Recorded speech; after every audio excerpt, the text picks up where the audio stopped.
নমস্কার বন্ধুরা, রিঙ্কুর চ্যানেলে আমার সকল প্রিয় দর্শক বন্ধুদের ওয়েলকাম।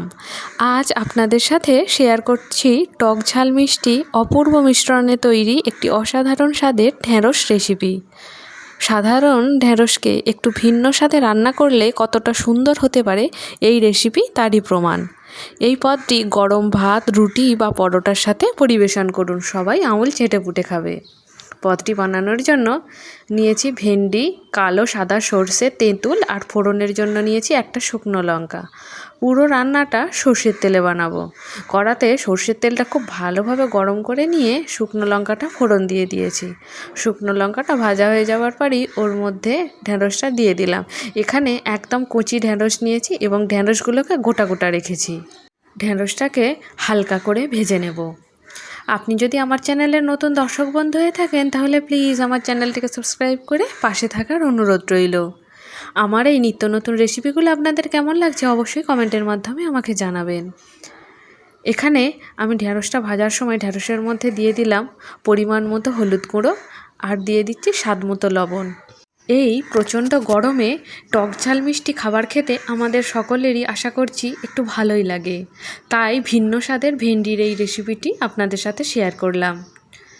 দেখুন, হলুদের কাঁচা গন্ধ চলে যাওয়া পর্যন্ত ভেন্ডিটাকে ভেজে নিচ্ছি। কালো এবং সাদা সর্ষের অপূর্ব ঝাঁঝ এবং তেঁতুলের টক স্বাদ আর লঙ্কার ঝাল সমস্ত কিছু মিলে এই রান্নাটি অপূর্ব স্বাদের তৈরি হয়। এখানে কালো এবং সাদা সর্ষেটা দিয়ে দিলাম। গ্যাসের ফ্লেমটা একদম কমিয়ে দিয়েছি। হালকা করে 30 থেকে 40 সেকেন্ড ভেজে নেব।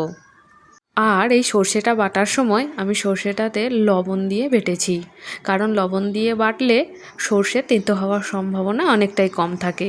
সম্পূর্ণভাবে কষিয়ে নিয়েছি। এবার পরিমাণ মতো জল দিয়ে দিচ্ছি।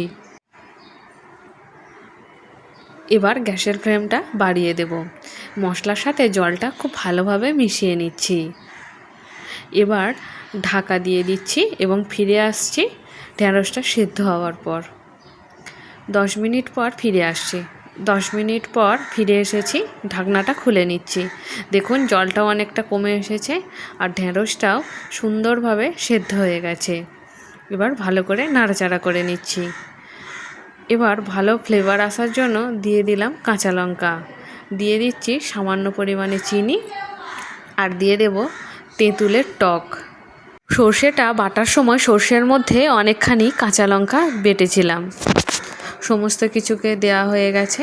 এবার ভালোভাবে নাড়াচাড়া করে নিচ্ছি।